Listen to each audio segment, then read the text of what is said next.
Venkatesh advanced pain clinic, నొప్పి మాయం, surgery దూరం. For appointments 9155515563.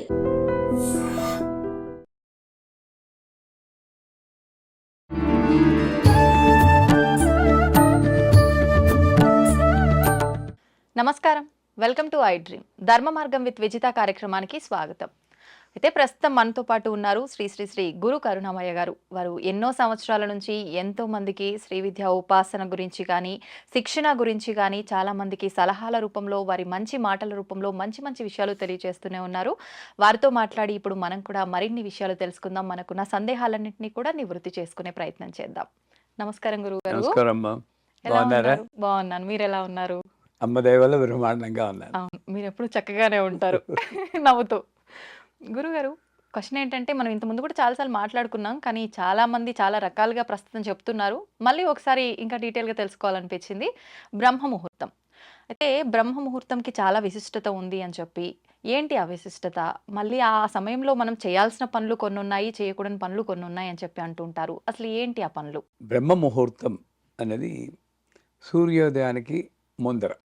ఆ లెక్కలేవో కొంతమంది అరగంట అంటారు, కొంతమంది 30 అంటారు, 3:30 గంటలు అంటారు. అది ఏదవని సూర్యోదయానికి ముందర. ఎందుకంటే కాలాన్ని బట్టి మనం చెప్పాలి. ఇప్పుడు ఐటీ ఫీల్డ్ బిజీగా ఉంటారు, రాత్రి యుఎస్ కాల్స్ అటెండ్ అవుతారు. వాడు నేను 3:30కి లేమంటే ఏం చేస్తారు? చేత మధ్య మార్గంగా చెప్పుకోవాలంటే సూర్యోదయానికి ముందర, ఓ అరగంట ముందర అనుకోండి. ఆ టైంలో బ్రహ్మ ముహూర్తం అంటారు. బ్రహ్మకే, సృష్టికర్త బ్రహ్మకే ఆయన ఒక మంచి ముహూర్తంలా తీసుకున్న అంటే ఎంత శక్తివంతంగా ఉంటుంది. బ్రహ్మ ఏం చేస్తాడు? సృష్టి చేస్తాడు. అంటే మనలో సృజనాత్మక శక్తి ఎక్కువ రావడానికి. మన లైఫ్ చూడండి, పొద్దున్న లేవగానే కడిగిన మొహాన్నే కడగడం, తాగిన కాఫీ తాగడం, కట్టిన చీర కట్టడం, అదే స్టూడియోకి రావడం, అదే వీడియోస్, ఇంకోటి రొటీన్ అయిపోయింది. ఒక సృజనాత్మక శక్తి అన్నది, ఇది నేను కొత్తగా ఇవాళ చేశాను తృప్తిపడి అనేది వెనక్కి తిరిగి చూసుకుంటే ఎప్పుడో కానీ కథలు మనకి కొన్ని సందర్భాల్లో ఏదో వింత జరిగినట్టు. ఇందులో వెనక్కి తిరిగి చూసుకుంటే మన జీవితాలను, మీకు పెళ్ళయిందో లేదో తెలియదాకా, పెళ్ళైతే మీ జీవితంలో భర్త, పిల్లలు, స్టూడియో, ఐ డ్రీమ్స్ ఇవే ఉంటాయి తప్పితే, విజిత అన్నమ్మాయి మీ దీని బొమ్మరిల్లో సిద్ధార్థ్ చెప్తాడు, నేను వెనక్కి తిరిగి చూస్తుంటే నువ్వే ఉన్నావు నా అన్న అంటాడు.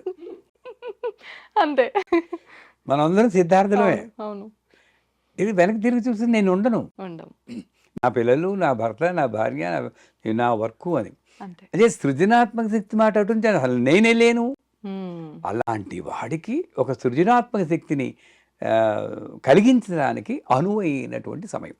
ఎందుకన్నారు? యోగపరంగా చూస్తే సూర్యుడి యొక్క కిరణాలు, తెల్ల కిరణాలు భూమిని తాగినప్పుడు మాయాశక్తి వస్తుందని అంటారు.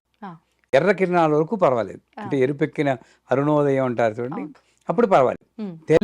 తెల్లబడింది అనుకోండి, మాయ వస్తుంది. మీరు గమనిస్తే సూర్యోదయానికి ముందరే ఒక అరగంట ముందు లేవండి, మీకు ఏమీ తోచదు, అబ్బా అలా ఉందాం అనుకోండి, లేదా బయటికి వెళ్ళి అలా అనిపిస్తుంది. అదే సూర్యుడు తెల్లబడ, అమ్మో పని మనిషి ఇంకా రాలేదు, లేట్ అయిపోయింది. ఎందుకు వస్తుంది అది? తెల్లబడేటప్పటికీ మనకి మాయ, అంటే ప్రాపంచికంలో పడిపోతాం. మాయ అంటే ఏమండి? ప్రాపంచికంలో పడతాం, ఇంకా వేరేదేది తోచదు.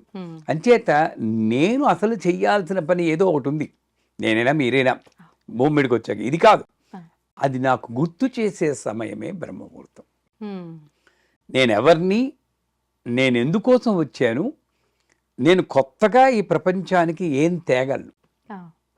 ఓషో అని ఒక ఆయన ఉన్నారు, పేరు విన్నారా? పూణే, ఆయనకి చెడ్డ పేరు ఉందనుకోండి, బట్ గొప్ప ఫిలాసఫర్. ఆయన పుస్తకాల్లో Osho visited this planet between this and this year అంటుంది. పుట్టాడు చచ్చిపోయారని ఉండదు. సో మనం విజిటర్స్ అనమాట. నేను 1953లో వచ్చాం ప్లానెట్కి.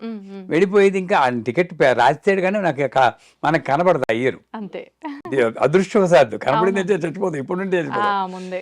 సో ఈ టైంలో నేనేం చెయ్యాలి అని నాకు తోచాలంటే బ్రహ్మముహూర్తమే. ఆ బ్రహ్మముహూర్తంలో మొట్టమొదట మా శ్రీవిద్యలో చెప్పాలంటే, మంచం మీదే కూర్చుని ఉత్తరం కేసి తిరిగి జపం చేయమంటాం. నేను మంచం ఇది మీదే. మా మాడ్యూల్ 1 బేసిక్ క్లాస్లో చెప్పినప్పుడు చాలామంది హ్మ్. అదేంటి పళ్ళు కూడా దూకోలేదు, అదే కదా. జపం ఏమిటి అంటారు. ఆ. సో వాళ్ళందరికీ ఒక ఎగ్జాంపుల్ ఇస్తాను. ఇప్పుడు విజిత గారు, హ్మ్. మీరు మహాభక్తురాలు, ఆ. పడుకుని ఉంటారు, మహాలక్ష్మి వస్తుంది, ఆ. అమ్మ విజిత లేమ్మా, నేనే మహాలక్ష్మిని, నేను అనుగ్రహించడానికి వచ్చారంటే మీరు వెంటనే కాళ్ళు పట్టుకుని లక్ష్మీ క్షీర సంరాధనయాం అంటారా? ఎక్స్క్యూజ్ మేడం, నేను బ్రష్ చేసుకుని వస్తారంటారు? చెప్పండి. లేదు, వెంటనే మనం మరి అమ్మవారిని అయ్యో బ్రష్ చేయకుండా ఎలా శ్లోకాలు చెప్తున్నారు? సాక్షాత్తు అమ్మవారే వచ్చిన తర్వాత మరి ఇవన్నీ అదే ఎక్కడ ఉంటాయి గురుగారు? అచేత ఏంటంటే హ్మ్. నేను మంచం మీద నుండి కిందకి దిగారంటే ఈ కాలు పెట్టగానే ఆ. నేను ఎవరినైతే భూదేవిని అంటున్నానో ఆ భూదేవిని తంతున్నాను. అవును. అందుకే ఒక శ్లోకం చెప్పుకుంటాం. హ్మ్. ఓమోస్కలిత పాదానాం ముమిరే అవలంబనం త్వయి జాతాపరాధానం, అమ్మ తెలిసే తంతున్నానమ్మా. ఆ. ఏం చేయను, కిందకి తప్పదు. దిగపోతే నా సంసారానికి నేను చేయలేను. అవును. త్వయి జాతాపరాధానం త్వమేసనమే తస్మాత్ కారుణ్య భావేన రక్ష రక్ష మహేశ్వరి అని లెంపలేసుకుని దిగుతాం. ఆ. అంచేత సిన్లెస్ స్టేట్, పాపరహిత స్థితి ఏమైనా ఉందంటే అది మంచం మీద. ఆ. ఆ మంచం మీద జపం చేసుకుంటే అవుతుంది. హ్మ్. మననాత్ త్రాయితీతి మంత్ర. గురువు ద్వారా ఏదైనా మంత్రాలు వచ్చుంటే హ్మ్. ఆ మంత్రాలన్నీ మనం అసలు బ్రహ్మ ముహూర్తంలో నిశ్శబ్ద ధ్యానం వల్ల చాలా మంచిది. హ్మ్. గోల గోల లేస్తే గోలే కదమ్మా, అవును. అవును. బయట గోల లోపల గోల. అంతే. నిశ్శబ్ద ధ్యానం అంటే హ్మ్. కళ్ళు తెరుచుకుని ఇలా ఉండాలి. ఆ. కళ్ళు మూసుకుంటే మనం మళ్ళీ అవును. అమ్మవారు కనబడింది, మెరుపు తీగలు కనబడ్డాయి, ఆ. అదిరిపోయింది, డామ్ డామ్ శబ్దాలు ఇవన్నీ వస్తాయి. అంతే. ఇవన్నీ ఊహలేమని. అవును. నిశ్శబ్దంగా ఇలాగ నాకు ఇవ్వబడిన సంసారం, నాకు ఇవ్వబడిన ఇల్లు, ఇవన్నీ అక్కడ గోడకి రంగులు వెలిసిపోయి ఉంటాయి. అది చూడగానే ఏంటి, రంగులు వేయించాలి ఆ. అనుకుంటాం. అంతే. అవన్నీ దాటాలి, ఇలా చూడాలి. ఆ. ఎవడో ఒకడు లోపలికి వచ్చేస్తుంటాడు, డిస్టర్బెన్స్ కాదు, ఎలా చూడాలి. హ్మ్. అంటే ఏంటి, నా మనస్సుని అదుపులో పెట్టుకోవడానికి అనువైనటువంటిది నిశ్శబ్ద ధ్యానం. హ్మ్. సో బ్రహ్మ ముహూర్తంలో మొట్టమొదట చేయాల్సింది నిశ్శబ్ద ధ్యానం. కానీ ఆలోచనల్ని మనం కంట్రోల్ చేయలేం కదా గురువుగారు. చేయలేం. ఎంత నిశ్శబ్దంగా ఉండాలన్నా కూడా వచ్చేస్తూనే ఉంటాయి. చేయలేం. కానీ హ్మ్. రోడ్డు మీద హైవే మీద వెళ్తుంటే కార్లు ఎలా వెళ్తే ఆ. ప్రతి కారు నెంబరు నోట్ చేసుకోరు కదా, చేసుకోము. పిచ్చాడంటారు. అవును. అలాగే ఆలోచనలు వెళ్ళిపోతూ ఉంటే మీరు ఆ. ఎందుకు పట్టుకోవాలి? ఓ. నేను ధ్యానంలో ఉన్నప్పుడు ఆలోచన వెళ్ళనివ్వండి. ఓకే. ఓకే. మీరు సమంత గురించి ఆలోచిస్తారో, మమోహిత ఖాన్ గురించి ఆలోచిస్తారో, సో ఏది మీ ఇష్టం అది. అంతే.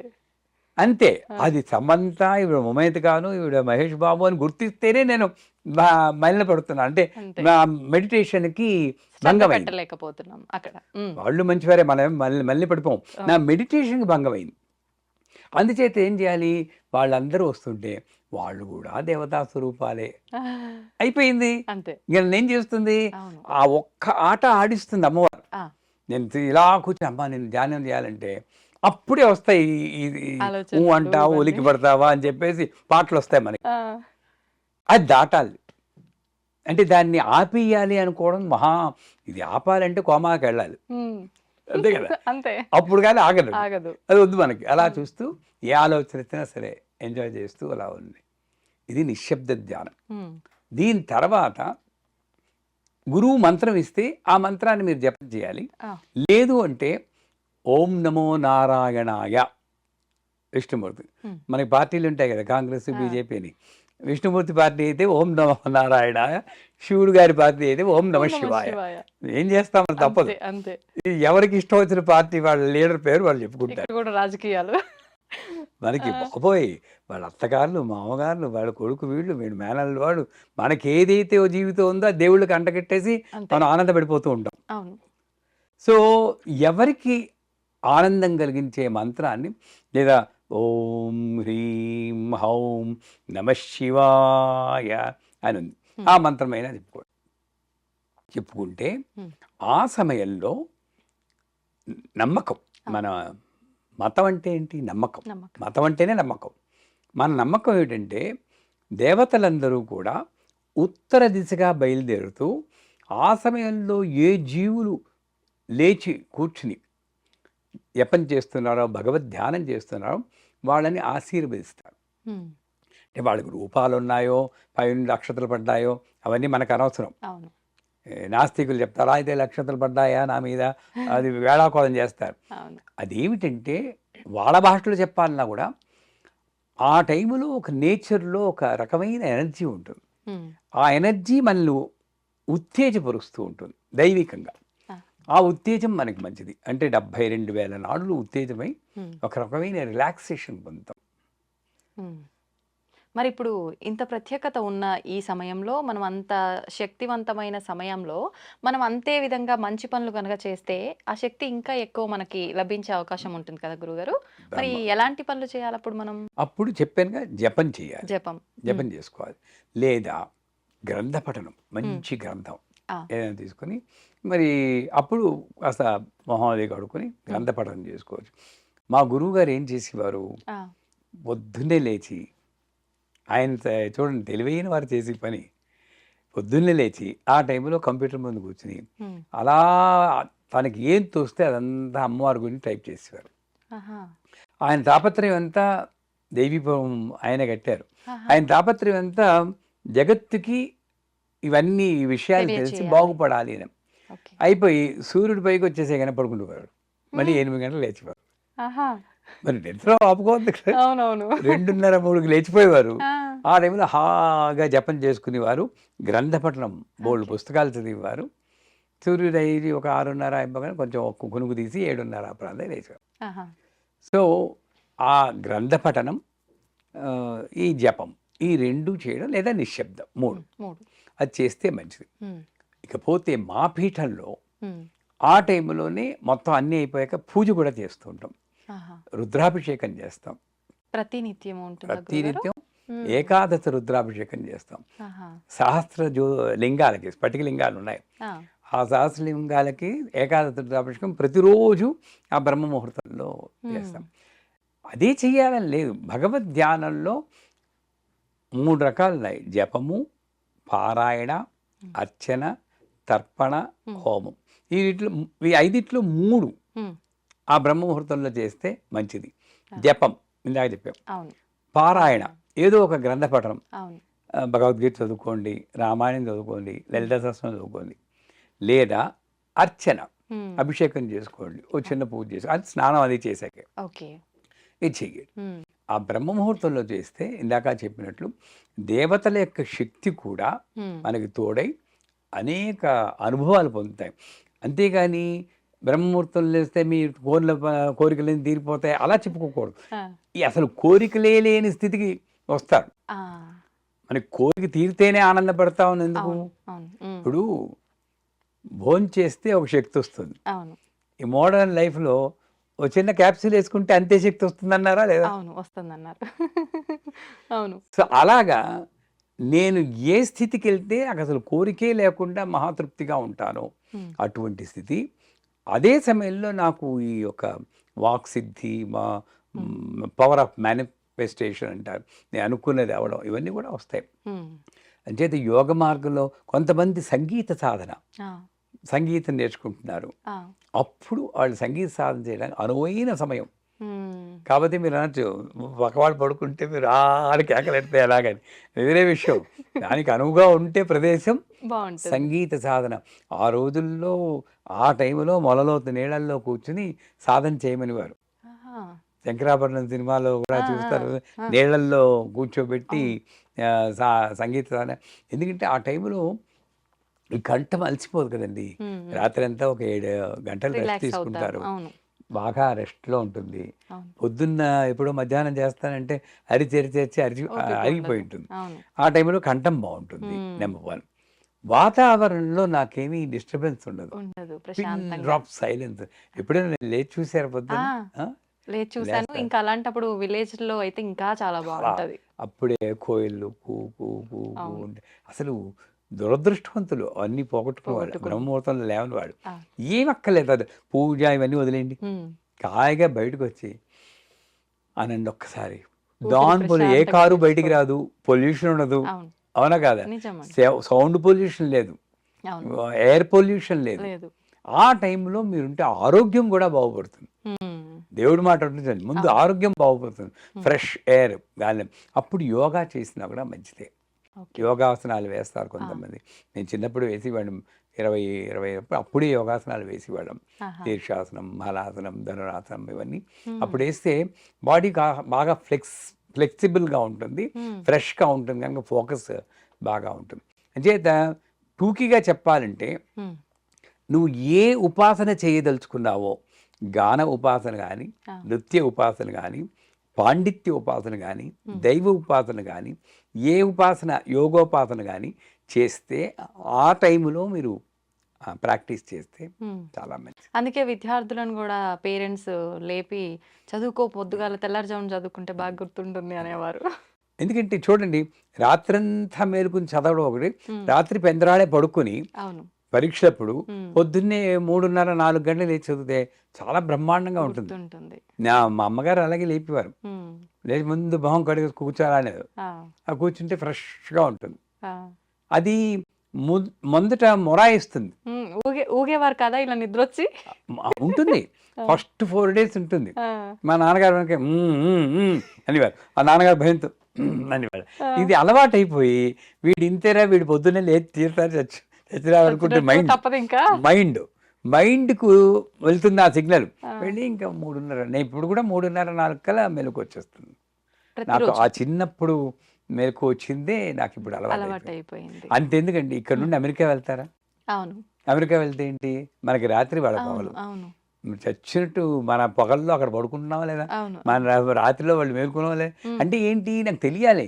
నా చేతుల్లోనే ఉంది మైండ్. అదే మాస్టర్ పరమహంస యోగానంద రామకృష్ణ పరమహంస. అంటే కాకుల్లా బతికే మనం ముందు హంసల్లా మారి తర్వాత పరమహంసలా మారాలి. మైండ్ చెప్పినట్టే వెండం కాదు, బానిసలు. ఇది చూడండి, ఒకసారి చెప్పినట్టున్నాను మీకు, ఈ హైదరాబాద్, బెంగళూరు నగరాల్లో వాకింగ్కి తీసుకెళ్ళాలి కుక్క పిల్లలు. ముందు దర్జాగా వస్తాడు, అని వెనకాతల కుక్క ఉంటుంది, ఇలా పట్టుకుని వస్తాడు. కొంచెంసేపు కుక్క ముందు ఉంటుంది, వీడు వెనకాతలు వెళ్తాడు. మనం అనకూడదు కానీ అలా చెప్పారు. మైండ్ ముందుంది, నేను వెనకాల అది చెప్పినట్టు వెళ్తూ ఉంటా. అలా ఆగితే ఆగుతున్నాను నేను. అవును, అదేనా వెళ్తే కవర్లో తీసి వేసుకుంటున్నాను. ఏం కర్మ చెప్పండి ఇదంతాను. సో అట్లాంటి లైఫ్ కాదు. బ్రహ్మముహూర్తంలో లేస్తే ఆ మైండ్ మన కంట్రోల్లో ఉండి నేను ఒక మాస్టర్ అవుతాను. నేను చెప్పినట్టు వినాల్సిందే ఇంద్రియాలు. నేను అన్నం పెడితే తినాలి, ఏళ్ళకి పెడితే ఏ వేళకి పెడితే ఆ వేళ తినాలి. ముందు పరాయిస్తుంది. న్యూజిలాండ్లో ఉన్నప్పుడు 10 రోజులు నేను ఉపవాసం ఉన్నాను, అంటే దసరాల్లో ఉండి రోజుకి ఒక, అంతా వెరీ పని లేండి, అదొకటి తర్వాత చెప్తాను. ఓ గ్లాసులు పాలు తాగేవాడు రోజు, ఇంకేం తినలేదు అంతే. రాత్రి మొట్టమొదటి 3 రోజులు మాత్రం చాలా బాధ వేసింది. మా ముందే మా ఆవిడ, మా పిల్లలు ఆవకాయ అన్నం అది కలుగుంటే, ఎందుకు అనవసరంగా అందరికీ అనౌన్స్ చేసాను ఉపవాసం అని. సో అలా అలా అలా అలా తర్వాత నుండి ఒకటి గమనించాను, 4వ రోజు అసలు అనిపలేదు, అస్సలు ఇంకా దాని జోలికి వెళ్ళలేదు. మైండ్ వీడింతే నాకేం పెట్టడు, రాత్రి 10 గంటలు ఓ గ్లాసు పాలే అని సెటిల్ అయిపోయింది. అయిపోయి 10వ రోజు అయిపోయాక 11వ రోజు అన్నం పెడితే నేను తినలేదండి. ఇంత తింటే ఎక్కువ అలవాటైపోయింది.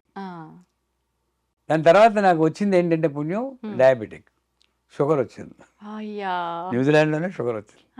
అంటే మరీ అంత కటిక ఉపవాసం ఉండకూడదు.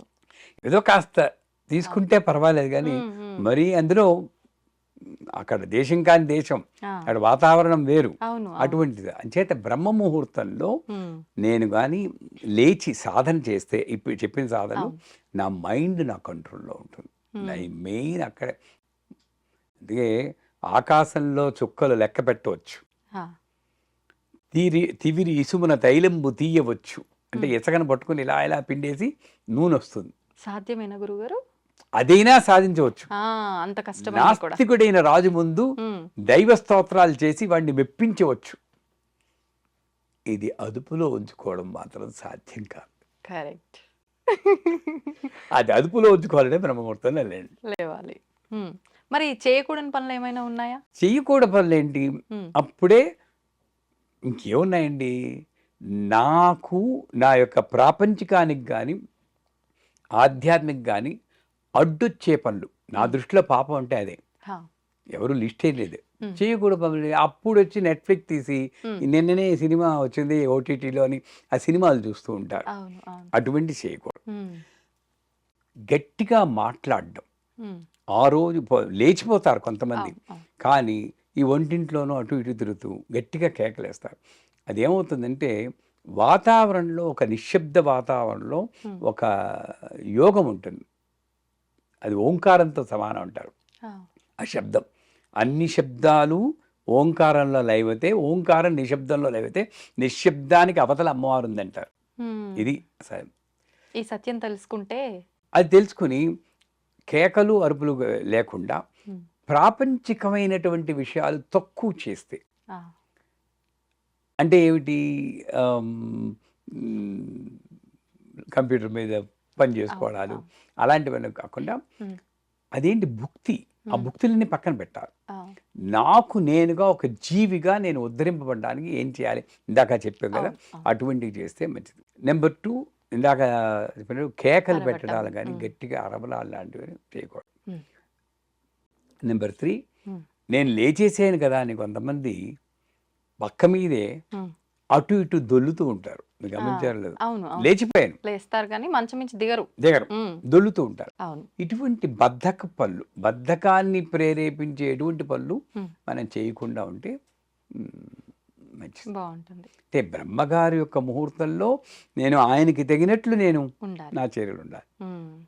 గురుగారు, ఆడవారి విషయానికి వస్తే వాళ్ళ నెలసరి సమయంలో రకరకాల జాగ్రత్తలు తీసుకోవాలని చెప్పి, ముఖ్యంగా పూజల విషయానికి వస్తే వాళ్ళు కంప్లీట్గా దూరం ఉండాలని చెప్పి, వాళ్ళు ఆ 4 రోజులు 5 రోజుల వ్యవధి ఏదైతే ఉందో ఆ సమయంలో మనం ఇంట్లో మిగతా వాళ్ళు కూడా పూజలే చేయకూడదు అని చెప్పి రకరకాలుగా వింటున్నాం. నిజంగా ఇదంతా నిజమేనా? అసలు మహిళలు నెలసరి సమయంలో పూజల విషయంలో, పూజ గది విషయంలో ఎలాంటి జాగ్రత్తలు తీసుకోవాలి, ఎలాంటి నియమాలు పాటించాలి? ముఖ్యంగా పూజ గది ముందు నుంచి వంటగదిలోకి వెళ్ళడము అలాంటి దారులు ఏమైనా ఉంటే అసలు ఆ గది ముందు నుంచి కూడా తిరగకూడదు, కొంత దూరం అనేది మెయింటైన్ చేయాలని అంటుంటారు. నిజంగా అలా గదికి దూరం అనేది ఎంత దూరం అని ఏమైనా చెప్పారా మీకు? లేదా? లేదు గురుగారు, 4 feet 5 inches అని అలా ఏం చెప్పలేదు. అలాంటిది ఏమన్నా ఉంటే ఇప్పుడు మీరే చెప్పాలి. ఏం లేదమ్మా, ఇది నేను చెప్పినా ఇంకోళ్ళు చెప్పినా ఎవరు చెప్పినా కూడా ఒక నమ్మకం మీద ఆధారపడింది, కానీ శాస్త్ర ప్రకారం ఇది ఇంతే అని చెప్పడానికి లేదు. ఇది ఇంతే అని చెప్పేస్తే అది సత్యం కాదు. దానికి లాజికల్గా ఒక రీజనింగ్ ఉండాలి. ఆ రీజనింగ్ కూడా దేశకాల పరిస్థితులు అని ఒకటి ఉంది.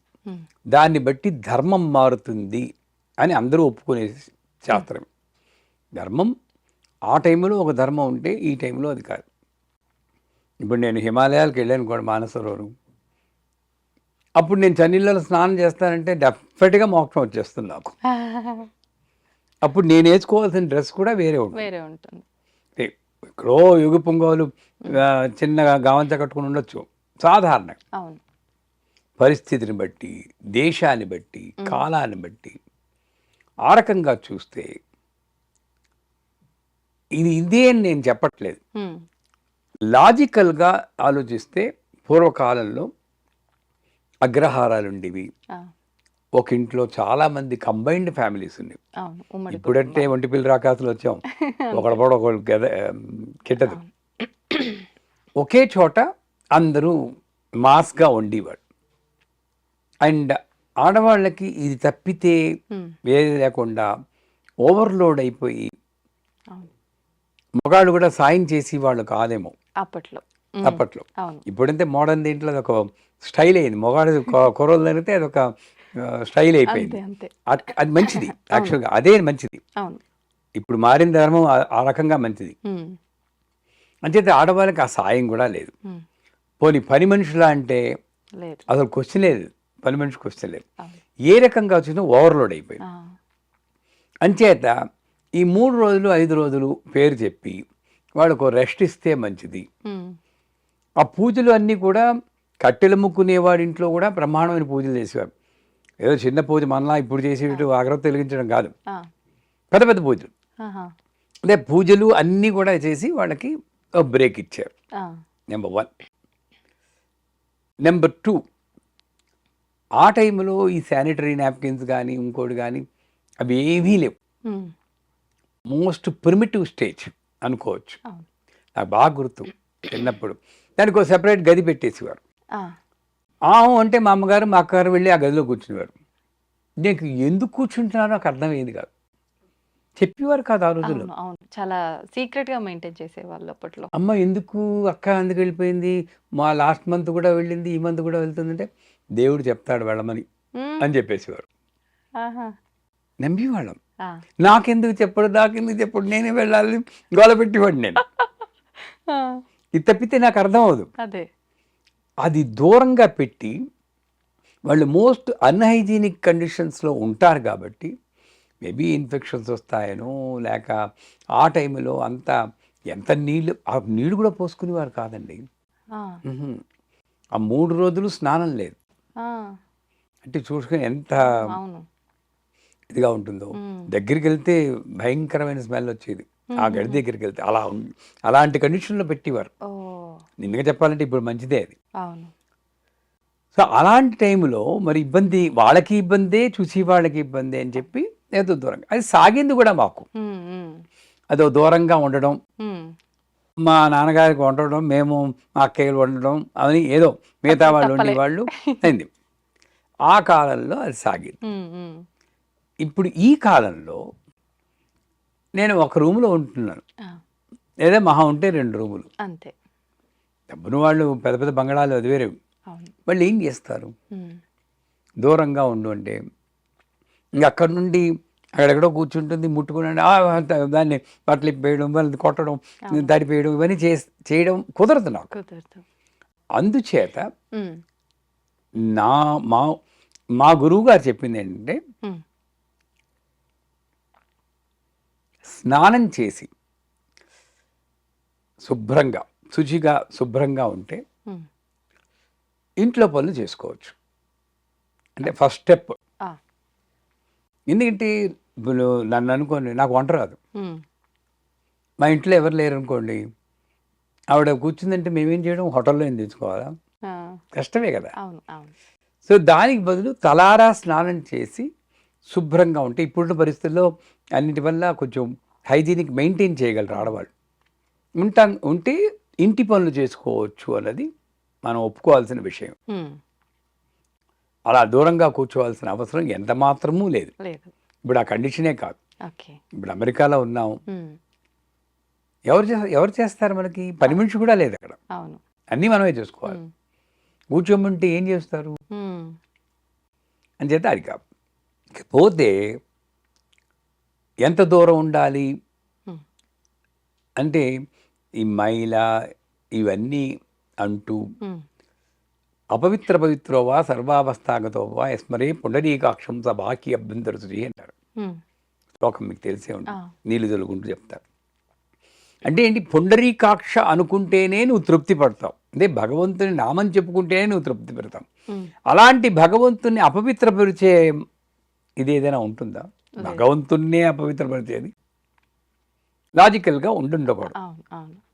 ఆవిడ అలా వెళ్తేనే ఇది మైలు పడిపోతే హ్మ్. ఇంకేమవుతుంది? అంతే అది కదా! కాదు. నా మైండ్‌లో అవుతుంది. ఆవిడ వెళ్ళింది కనుక ఈవిడ మైలు పడిపోయాడు అనుకుంటున్నాను కానీ అవును. అవును. నిజానికి అక్కడ శాస్త్ర ప్రమాణంగా లేదు. హ్మ్. ఒక చిన్న ఎగ్జాంపుల్ చెప్తాను.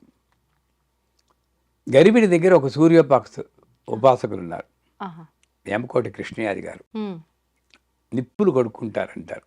ఆ! అంటే నిప్పులు కొడుక్కోవడం అంటే అంత నియమం. ఆహా! చాలా మడి ఆచారం.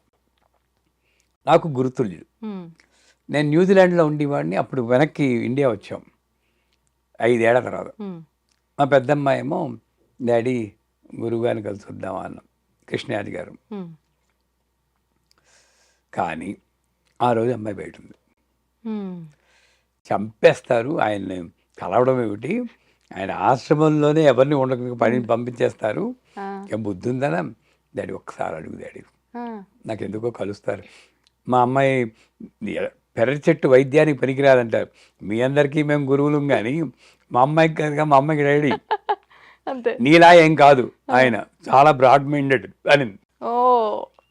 మా ఆహా! అమ్మాయి. ఆ! నీలా ఏం కాదు కృష్ణయ్య గారు. చాలా బ్రాడ్ మైండెడ్. ఆహాహా! సరే వణికిపోతూ ఫోన్ చేశాను. హ్మ్. గురువుగారు మరి మా అమ్మాయిని మిమ్మల్ని కలవాలి. దానికి ఉంది కలమన్నాం. కాదండి ఇవాళే మొదటి రోజు. హ్మ్. శివ శివ అనుకున్నారు. హ్మ్. అందుకని రమ్మనండి ఆ! రమ్మనండి. తలారా స్నానం చేసి పసుపు కొంగును కట్టుకుని రమ్మనండి. ఆ! అలా కట్టడం వల్ల? ఆయన దీంట్లో ఆ పసుపు పవిత్రతని చేకూరుస్తుంది. ఇదంతా కూడా మైండ్ గేమే. ఓకే. ఓకే. అది కట్టుకుంటే మనకొక యెస్. అంతే. అంతే. ఇప్పుడు పర్వాలేదు ఇంకా ఆ! అన్నట్టుగా. ఇప్పుడు ఎవరైనా చచ్చిపోయారనుకోండి, తలారా నీళ్ళు పోసేసుకుంటాం. అవును. ఏం వదిలిపోయిందక్కడ నాకు? ఆ!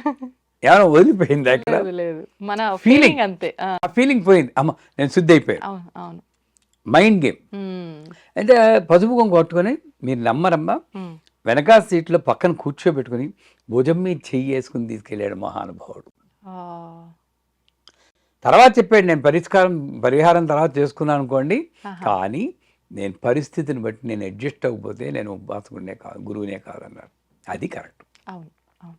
అందుచేత ఇళ్లల్లో పనులు మాత్రం చేసుకోవచ్చు. హ్మ్. ఇకపోతే ఆ టైంలో నేను పూజలు చెయ్యొచ్చా హ్మ్. అని చాలామంది అడుగుతారు. అవును. జపం చేసుకోవచ్చు.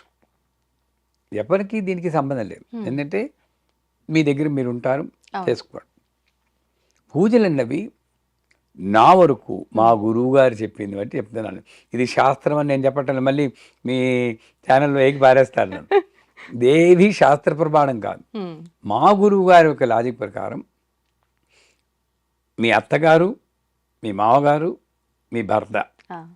మీ ఫ్యామిలీ వాళ్ళు ఒప్పుకుంటే వాళ్ళకి ఏం అబ్జెక్షన్ అయిపోయి చక్కగా స్నానం చేసి ఒక పసుపు కుంకుమ కొట్టుకుని పూజ చేసుకోండి. ఓహ్! ఏమీ ప్రాబ్లం. హ్మ్. అట్లీస్ట్ భర్తకి వండినే పెట్టండి. ఆ! అంతేగాని ఈ పేరు చెప్పుకొని ఆ 3 రోజులు 5 రోజులు అవును. ఇంట్లో వాళ్ళని ఇబ్బంది పెట్టొద్దనే నేను అంటాను. చాలా చిన్న చూపుగా కూడా చూస్తుంటారు. ఉం? ఇప్పుడు ఏదైనా పూజా సమయంలో ఎవరింటికన్నా ఎళ్ళాల్సి వచ్చింది అనుకోండి. అనుకోకుండా రావాల్సిన టైం కాకపోయినా ముందుగా రావటము, అలాంటి సందర్భాలు ఏదైనా జరిగితే అంత మాత్రం మాత్రం తెలీదా అమ్మా? అలా ఎలా వస్తది? అంత అపవిత్రం చేసింది మా ఇంట్లో వచ్చి పూజ దగ్గర ఇలాంటివి కూడా ఎదుర్కొనే వాళ్ళు ఏం సందర్భాలు ఉంటాయి చేస్తారండి? గురువుగారు. అవును. దాని గురించి మాత్రలు వేసుకోవడం, అవును. శరీరంలో హార్మోనల్ ఇంబ్యాలెన్స్ రావడం అవును. ఎన్ని జరుగుతున్నాయి? నిజంగానే.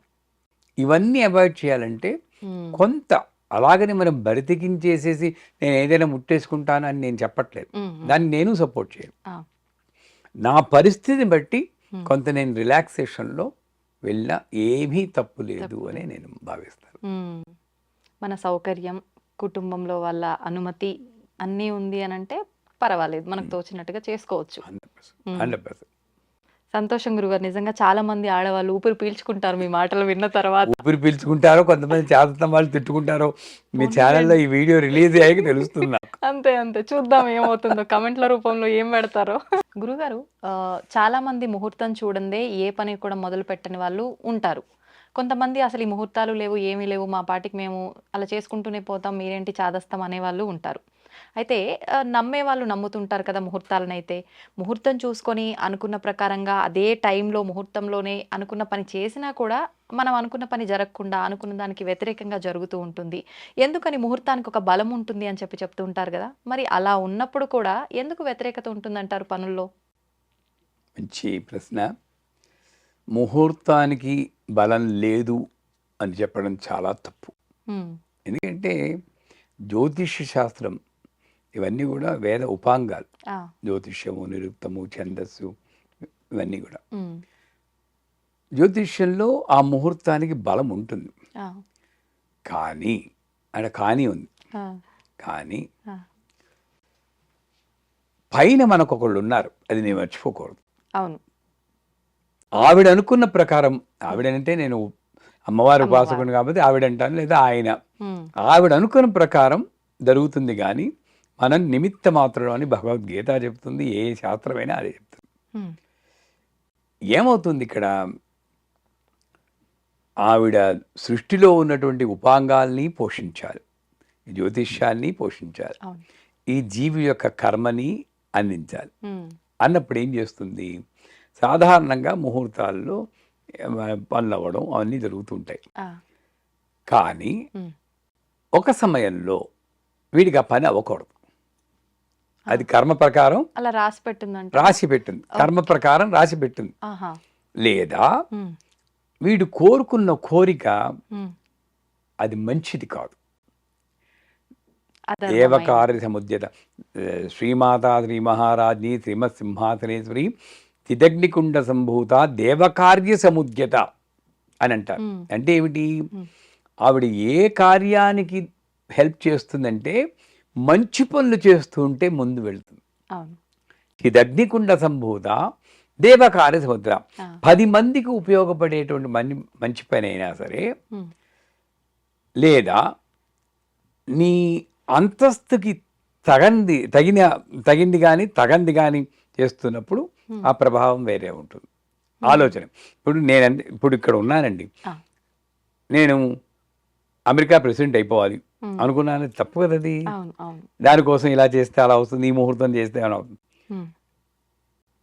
అసలు కోరికతోటి మనం ఒక ముహూర్తం పెట్టుకున్నామంటే అది ఫలిస్తుంది ఫలించదు అన్నది మన చేతుల్లో లేదు, ఆవిడ చేతిలో. నిజం చెప్పాలంటే రాములు వారి పెళ్ళి ముహూర్తం చూసే చేసి ఉంటారు. అవునా కదా? మరి ఎందుకు అలా జరిగింది అంటే అలా జరిగింది. అది మనకు అలా జరిగి ఉంటే దురదృష్టం అనుకుంటాం. కానీ ఆయన విష్ణుమూర్తి అంశ కాబట్టి ఈ రావణాసురుడనే రాక్షసుని సంహరించడం కోసం ఈ కథను నడిపాడు, లోక కళ్యాణం కోసం. సో ఆయన దృష్టిలో అన్నీ మంచే. అందుకే భగవంతు దృష్టిలో చెడు లేదు, మన దృష్టిలోనే మంచి చెడు లాభం నష్టం ఇవన్నీ వస్తాయి. అందుచేత నేను ముహూర్తం చూసుకున్నా పనులు అవటం లేదు అని అన్నారంటే, ఒకటి నా దురాశ అవ్వచ్చు, 2 నా కర్మ పరిపక్వత. ఎందుకంటే ఆ టైంకి నాకు సరిగా లేదనుకోండి, ఇది ఎన్నిటి మీద ఆధారపడింది? ఆ నర్సు వీడు పుట్టినప్పుడు టైం సరిగ్గా చూసుకోవాలి. 6:50 పుట్టాడు, 6:50 అని నడుస్తుంది, వాడు 6:15 అని రాసుకుంటాడు. అయిపోయిందా? జీవితం మారిపోయింది. అప్పుడే నక్షత్రం మారింది అనుకోండి, బతుకు బస్ స్టాండే. ఈ 6:15 పెట్టుకుని క్యాల్కులేట్ చేసుకుంటూ ఉంటాడు ప్రతి ముహూర్తం. అక్కడ నర్సు తప్పు జరిగిపోయింది. అంటే ఆవిడ పంపించింది ఆ నర్సుని అనమాట, వీడికి ఇది జరగకూడదని. ఇవన్నీ ఆవిడ నాటకాలే. ఈయన ఈ జ్యోతిష్యం క్యాల్కులేట్ చేసేటప్పుడు కరెక్ట్గా క్యాల్కులేట్ చేసేటప్పుడు ఎవరో ఆవిడ ఏమండో ఇలా వస్తారా, వచ్చే అనేసి మధ్యలో ఆపేసి వెళ్తారు, క్యాల్కులేషన్ తప్పచ్చు. హ్యూమన్ ఇన్వాల్వ్మెంట్ అన్నది ఉన్నప్పుడు నేను గ్యారంటీ ఇవ్వలేను దానికి, ఎంత పండితుడైనా సరే, నేనైనా సరే ఇంకోడైనా. ఆడు పప్పులో కాలేయాల్సింది. అమ్మవారి ముందు మనం ఏంటండి చెప్పండి అసలు. అంతెందుకు, నాకు నా చిన్నప్పుడు నేను అమ్మాయిని ప్రేమించాను, పబ్లిక్గా చెప్తున్నా, 8 ఏళ్ళు ప్రేమించి పెళ్లి చేసుకుందాం అనుకున్నాను. అన్నీ ఇస్తుందండి శ్రీ అమ్మవారు. అంటే ప్రపంచంలో అంటే ఏంటి, ఉపాసనలో నేను అమ్మవారితో ఎలా ఉండాలో అమ్మాయిని ప్రేమించినందువల్ల తెలిసింది నాకు. ఇప్పుడు అన్నీ ఆ అమ్మాయిలాగా అనిపించింది. నీలం చీర తనకి చాలా ఇష్టం, అమ్మాయి ఇలాగే కూర్చుని తను ఇలాగే ప్రతి చూసిన, అంటే ఇప్పుడు నేను అది అమ్మవారికి అనుభవించుకుంటున్నాను. ఏది చూసినా అమ్మవారే, ఏది చూసినా అమ్మవారే. అది అనుభవం రావడం కోసం అక్కడ పెట్టేసిందేమో అని ఇప్పుడు అనిపిస్తుంది. సో అమ్మాయిని పెళ్లి చేసుకుందాం అనుకుని, నేను పేర్లు అనవసరం, ఒక గొప్ప పండితులు, ఊరు కూడా అనవసరం, ఊరు పేపేస్తే మీరు పట్టేస్తారు. నేను ఆంధ్రప్రదేశ్లో ఒక ఊళ్ళో ఉన్న గొప్ప పండితులు నేను క్యాజువల్గా అన్నాను, అంటే అక్టోబర్లో నీ పెళ్ళి అయిపోతుంది అన్నాడు. అయిపోతుంది అనుకో. అమ్మ ఇప్పటికీ యాక్చువల్గా చెప్పాలంటే నాకు ఉద్యోగం కూడా పెద్దగా లేదు, ఎలా పెళ్ళి అవుతుంది అనుకున్నాను. ఆయన డేట్స్ సహా చెప్పాడు. అదే డేట్కి నాకు మలేరియల్ కమ్ డబుల్ టైఫాయిడ్ వచ్చి 42 రోజులు ఎంతో హాస్పిటల్లో ప్రతిరోజు 105, 106 జ్వరంతో పడి చచ్చిపోతానన్న స్టేజ్కి వచ్చాడు. నా పెళ్ళి అయిపోయింది అనమాట. ఆయన అన్న మాటకి ఇప్పుడు తర్వాత అర్థమైంది, నీ పెళ్ళి అయిపోతుందంటే ఇది ఏమో అనిపించింది. మా నాన్నగారు కూడా ఏడ్చిస్తే చచ్చిపోతానని. ఇది బతకడండి, అది మెన్నెముక్కలో నీరు కూడా తీశారు అప్పుడు. అంటే చెప్పొచ్చు ఇది ఆయన తప్పు చేసేడు నన్నమ్మో. పండితులందరూ మంచి చేయాలని చూస్తారు, ఎవరు కావాలని తప్పు చేయరు. కాకపోతే నా కర్మ ఒకటి కుదురుతుంది కదండి, ఆ కర్మ దాటి నేను వెళ్ళాలి అంటే, ఇక్కడ కుంభకర్ణుడు నిద్రే కావాలని కోరుకున్నాడు అంటారు. రాక్షసుడు కోరడాన్ని కోరుకున్న సరస్వదేవి నాలుగు మీద నాట్యమాడి ఏది పలకాలో అది పలకకుండా అలక్ష్మీర్ నాశయామ్యహం అని పలాల్సింది లక్ష్మి అన్నాడు అనుకోండి, నాయన మరి అలా చెయ్యదు. సాధారణంగా మంచివాడు, కొంతమంది అంటారు తప్పుగా చదివితే ఆవిడ అది చేసేస్తుంది, భార్యాం రక్షతు భైరవి అని అన్నాడు, భార్యాం భక్షతు భైరవి అన్నాడు, అందువల్లే ఆవిడ చచ్చిపోయిందని కొంతమంది చెప్తేస్తుంటారు కథలు. అది నిజం కాదా గురువుగారు? అదే నిజమైతే చాలా మంది మొగాళ్ళు చంపేద్దరు కదా మా ఆడవాళ్ళని వాటికి. ఆ స్తోత్రాలు చదివి క్లూలెస్ పడ్డారు, ఎవడు పట్టుకోలేడు. భార్యాం భక్షతు భైరవి అన్నట్టే ఆవిడ చచ్చి ఊరుకుంటుంది. అంటే ఆయన వాక్కుకు అంత ఉందేమో పవర్, వీళ్ళకి లేదేమో. వాక్కుకు అంత ఉన్నవాడు అలా తప్పే చేయడు. అదేదో పొరపాటు జరిగింది, అక్కడ జరగాలి, అది అక్కడ ఏదో ఏ కోరికతో పలికారు, అక్కడ జరగాల్సింది జరిగింది అంతే. కానీ దానికి దీనికి లింక్ పెడుతున్నారు చూడండి, అది కరెక్ట్ కాదు. నువ్వు మంచిగా ఉన్నప్పుడు ఆ లక్ష్మీ నాసి అమ్మదు, లక్ష్మి అంటే పిచ్చాడా, ఏం చదువుతున్నావో తెలియదురా, తల్లి కదా అది. పిల్లవాడు తప్పు చేస్తుంటే కొడుస్తుందండి, ఏం చేస్తుంది, సరిగ్గా చదవరా అని మంచి మార్గంలో పెడుతుంది, అంతే చేస్తుంది తప్పితే అదిగో నువ్వు లక్ష్మీనాథయ్యమ్మ అన్నగా నేను వెళ్ళిపోతున్నాను ఎప్పుడు అందు. కాకపోతే ఎప్పుడు ఉంటుంది, వీడికి అత్యాశ వచ్చి నా కోట్లు సంపాదించాలి అనుకున్నప్పుడు అప్పుడు వాడి నాలుక మీద ఇలా వేసి మడతేసి అప్పుడు ఆడిస్తుంది. అన్ని నాటకం ఆవిడది, మడతేయడం ఆమె, గిల్లడం ఆమె, అన్నీ ఆవిడే. అందుచేత ముహూర్తాలు ఎందుకు పనిచేయట్లేదు అన్నప్పుడైనా సరే నేను గ్రహించాల్సింది ఒకటి, ఒక ముహూర్తం పనిచేయలేదంటే ఆ జ్యోతిష్కుని తిట్టుకోవడము. మనకేంటి, గుళ్ళోకి వెళ్తాం, పూజారిని తిట్టుకుంటాం, సరిగ్గా చేయరండి, నేను కాశ్యపస గోత్రం అంటే కౌండిన్య గోత్రం అన్నారు, వినిపించుకోరండి బాబు డబ్బుల మీదే అని అంటే ఆవిడికి ఎంత కోపం వస్తుందో తెలుసా అండి. గుళ్ళో నాకు 3 పూట్ల పూజ చేసి నైవేద్యాలు పెట్టిది ఇతను, నా పూజారిని అర్చకుల్ని బ్రాహ్మణుని తిడితే నేను ఊరుకోను, ఇప్పుడు ఎలా చదివితే అంతే, అదే కరెక్ట్ అంటుంది ఆవిడ. మరి అంతే కదా, నువ్వు చేస్తున్నావు పూజలు, అమ్మవారి సేవలో ఉంటున్నాడు, నీ దృష్టి అక్కడ ఉండాలి కానీ గోత్రం మీద ఎందుకు ఉంటుంది. అందుచేత గుళ్ళోకి వెళ్ళి వాళ్ళని తిట్టుకుంటాం, ఏదైనా పన్ను జరిపితే అదిగో ఆ జ్యోతిష్కుడు తప్పుగా చెప్పాడు, జ్యోతిష్ శాస్త్రాన్ని, అందుకే శాస్త్రాన్ని నమ్మకూడదండి అనేస్తాం. ఇవన్నీ తప్పు. అప్పటికైనా మనం ఏదో చూసుకున్నాను, నేను మా గురువుగా మా అమ్మని నాన్నని తిరుపతి తీసుకెళ్ళడానికి ఎప్పుడు మా గురువు గారి మిసెస్నే నేను ముహూర్తం అడుగుతాను, అన్నపూర్ణాంబ ఆవిడ్ని అడుగుతాను. నాకు పిన్ని గారు అవుతారు, పిన్ని ఎప్పుడు తీసుకెళ్ళమన్నాను, చూసి ఎల్లుండి తీసుకెళ్ళరా అని. ఆ ఎల్లుండి అమావాస్య, నేను చూసుకోలేదు, తీసుకెళ్ళిపోయాను. మీరు అనరు, మీరు నమ్మరు, అందరూ ఏదో ఏర్పాటు చేసినట్టు స్పెషల్ దర్శనం వాళ్ళకి జరిగింది, అన్నీ స్మూత్గా తిరిగిపోయి వచ్చేకి చూసుకున్నాను అది అమావాస్య. నేను ముందే చూసుకున్నాను అనుకోండి, అయ్యో అమావాస్య నాడు వెళ్తున్నాను, అమావాస్య నాడు ఉంటుందో లేదో అనుకుంటే అదే అలాగే జరుగుతుంది. అంచేత ఏమిటి, ఆ ముహూర్తం పెట్టి వాళ్ళలో ఉన్న శక్తి, ముహూర్త బలం, నీ జన్మ నక్షత్రంలోని ఇన్ని కలుస్తేనే ఒక పని అవడం కానీ అవకపోవడం కానీ. వీటన్నిటికీ మించింది భగవదాజ్ఞ. మార్కండేయుడు వెళ్ళిపోవాల్సిన వాడే, యమధర్మరాజే పాశం పట్టుకుని వచ్చాడు అంటే ఆ ముహూర్తం కన్నా గొప్ప ముహూర్తం ఉంటుంది ఏంటండి. కానీ శివుని పట్టేసుకున్నాడు అంటే ఏం చేసి సర్వాలోల్లంఘ్య శాసన శ్రీమతి తిరుపతి సుందరి అన్నట్టు, అరే నేను తిరగరాసేసాను రా, వీడికి ఎక్స్టెన్షన్ ఇచ్చేసాను అన్నాడు, ఎక్స్టెన్షన్ ఇచ్చేసాడు. మనకు కూడా అలా సాధ్యపడుతుందా గురువుగారు? మరి మార్కండేయుడుకున్నంత నమ్మకం ఉండే, నేను ఐసీలో ఉన్నప్పుడు ఈ జూమ్ సహ మాం పాలే పాలే మంత్రం చెప్పండి అంటాం. ఎలా ఉండాలి వాళ్ళు, ఏదో ఒకటి అవుతుంది, బతకడమో పోవడమో అవుతుంది, అది అయ్యేదాకానైనా నమ్మకం ఉండాలి.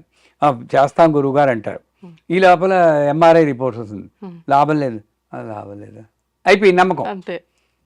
నీకే తేలలేదు అని పెట్టుకోడు, నాకు ఏదో ఒకటి నన్ను రక్షిస్తాడు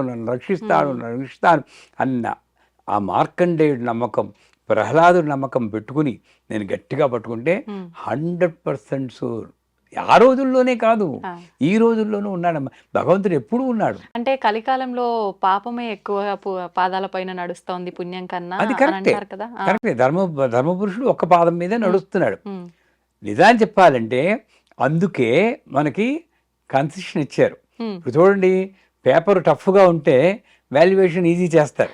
అవును, అవునా?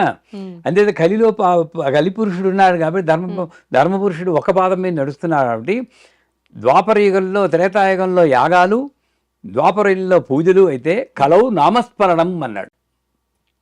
అంటే గోవింద అంటే చాలరా నీకు మోక్షం ఇచ్చేస్తానని అక్కడే పెట్టాడు. ఆ రోజుల్లో అమెజాన్ ప్రైమ్ వీడియో లేదు, నెట్ఫ్లిక్స్ లేదు, టీవీ లేదు, ఐ డ్రీమ్స్ కూడా లేవు.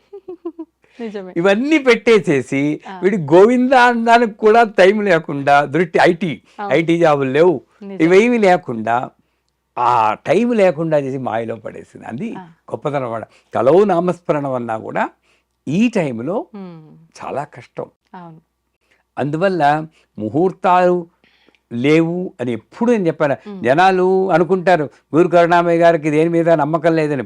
వాస్తు నమ్ముతాను, జ్యోతిష్యాన్ని నమ్ముతాను, కానీ నా జీవితాన్ని అదే నడిపిస్తుంది అనుకుని మాత్రం ఎప్పుడు వెళ్ళను. నా జీవితాన్ని నడిపిస్తుంది అమ్మ.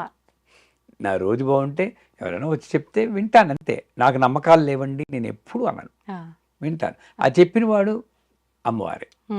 ఆ రకంగా వెళ్ళమనండి. పనులు అవ్వకపోతే అప్పటికైనా మేలుకుని అమ్మ దయ ఉంటే అన్నీ ఉన్నట్లే. పురాణ పండు వారు చెప్పినట్టు అమ్మ దయ ఉంటే అన్నీ ఉన్నట్లే. నిజంగా మీరు అన్నట్టు భగవంతుడు ఆడిచ్చే ఆటలో మనందరం ఆడుతున్నాము అంటే ఎంత మన లాస్ట్ స్టేజ్కి వెళ్ళిన వాళ్ళు కూడా ఇందాక మీరు అన్నట్టు అమ్మ ఒక్కసారి కన్ను తెరిచి విని ఆపాలి అనుకుంటే ఎంతసేపు గురుగారు? ఆ నమ్మకమే ఉండాలి నిజంగా.